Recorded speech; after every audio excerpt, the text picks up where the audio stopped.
কিছু বিষয় যেটা আমি নিজে আমার জীবন অনুভূতি নিয়ে উপলব্ধি করেছি সেগুলো শেয়ার করার একটু চেষ্টা করছি। প্রথমে আমি দৃষ্টি আকর্ষণ করছি আমাদের সম্মানিত অভিভাবকবৃন্দ, একই সাথে শিক্ষক মণ্ডলীকে। আমার যেটা মনে হয় সেটা হচ্ছে আমরা মনে হয় আমাদের দায়িত্বশীলতার জায়গাটা থেকে অনেকাংশে সরে গিয়েছি বা সরে আসছি। কারণ অভিভাবক হিসেবে আমাদের যে দায়িত্ব থাকে সেটা হচ্ছে আমার সন্তান তার মেধা এবং মননবোধ পর্যায়ে সেটা নির্ধারণ আমরাই করতে পারি। একই সাথে শিক্ষা প্রতিষ্ঠানে তাদেরকে ভর্তি করানোর পর আমাদের দায়িত্ব কিন্তু শেষ হয়ে যায়। কিন্তু বর্তমানে আমি ব্যক্তিগতভাবে ফিল করি যে আমরা মনে হয় অভিভাবকরা আমাদের সেই নিজ দায়িত্বের জায়গাটা থেকে অনেক দূরে সরে গিয়েছি।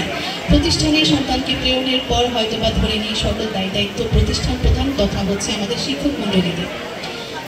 এর উদাহরণ হিসেবে বলতে পারি, যদি আমাদের এই অর্থ বছরের 2024-25 অর্থ বছরে যদি এসএসসি এবং এইচএসসি পরীক্ষার ফলাফলের দিকে তাকাই, সেখানে কিছুটা অনেকেই বলছে ভরাডুবি। আমি আসলে এটাকে ভরাডুবি বলতে চাই না।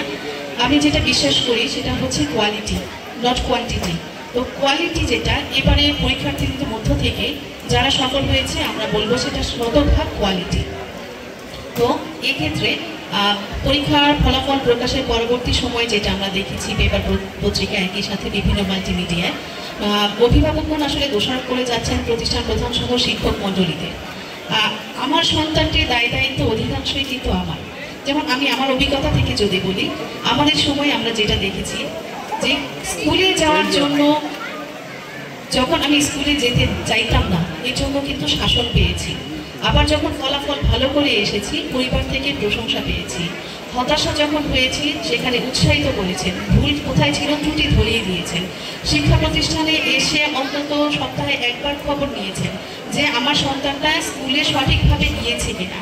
যখন মধ্যবর্তী সময় টিফিন টাইমে আসলে সে কী করছে, সে সঠিকভাবে খাওয়া দাওয়া করেছে কিনা। আমার মনে হয় বর্তমানে যে শিক্ষার্থী যারা রয়েছে তাদের ক্ষেত্রে পরিবারের কিছুটা উদাসীনতা রয়েছে। এই পরিচর্যার দিকটা আমরা মনে হয় দিনে দিনে হারিয়ে ফেলছি এবং অনেকটাই আত্মকেন্দ্রিক এবং ক্যারিয়ার ওরিয়েন্টেড হয়ে যাচ্ছি। এটা একজন মা হিসেবে আমার মনে হয়।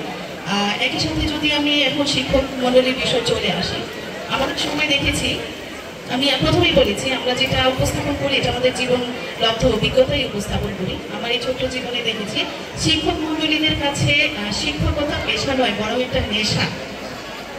যখন আমি কোনোদিন বিদ্যালয়ে অনুপস্থিত ছিলাম তখন দেখেছি যে যারা আমাদের কাছাকাছি শিক্ষক মণ্ডলী ছিলেন তারা কিন্তু বাড়িতে গিয়ে উপস্থিত। এখন এমনটা হয় কিনা আমার জানা নেই। তো আমি শিক্ষক মণ্ডলীর কাছে বিনীত অনুরোধ করবো আমরা যাতে সেই আগের অবস্থানে ফিরে যাই, আমাদের পেশাটাকে একটা নেশা হিসেবে নিব এবং সেটা হিসেবেই ধরে রাখবো, সেটা শুধুমাত্র পেশার মধ্যে যাতে সীমাবদ্ধ না থাকে।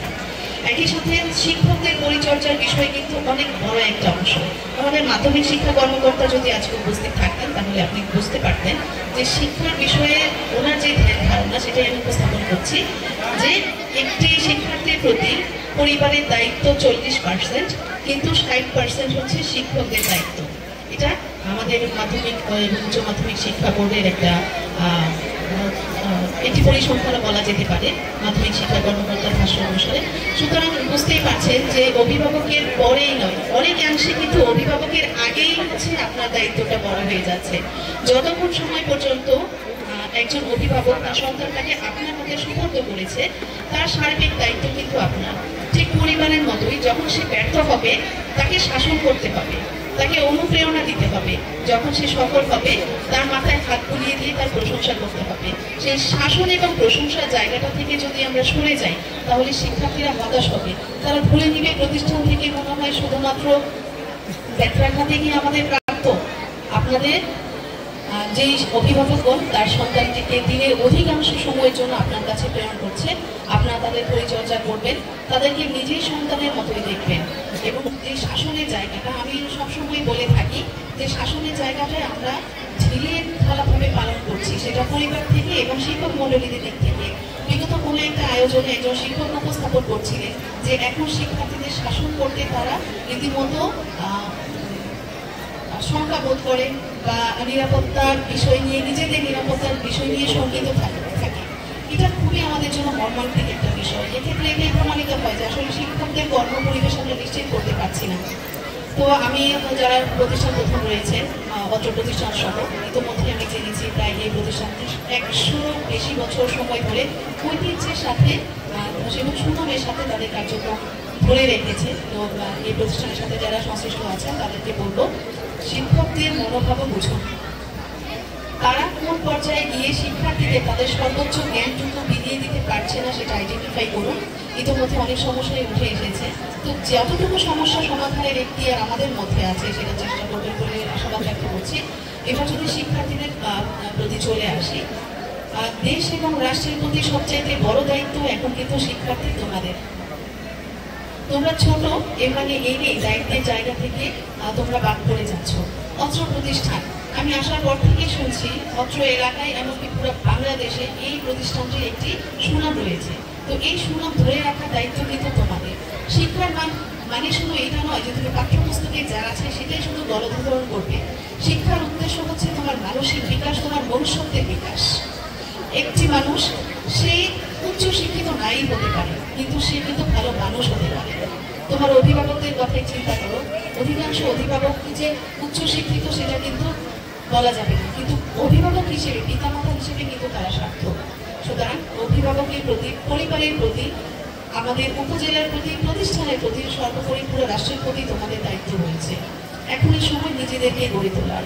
সবসময় মনে রাখবে, তুমি সফল হলে এটা যেমন তোমাকে আলোকিত করবে, তোমার পরিবারের জন্য সম্মান বয়ে আনবে, এই প্রতিষ্ঠানকে সম্মানিত করবে, সর্বোপরি রাষ্ট্রকে। আর তুমি যদি ব্যর্থ হও, তোমার এই ব্যর্থতা কিন্তু তোমার পরিবার সহ পুরো রাষ্ট্রকে নিয়ে ডুবে যাবে।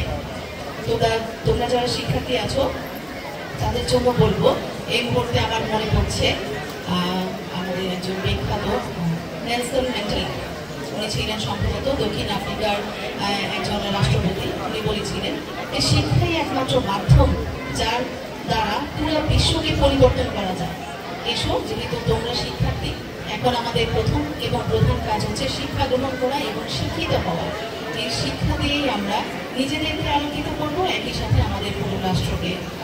আবার যদি মনে করি আমাদের প্রয়াত ভারতের প্রয়াত রাষ্ট্রপতি APJ আব্দুল কালামের কথা এই মুহূর্তে আরেকটা লাইন ওনার মনে পড়ছে।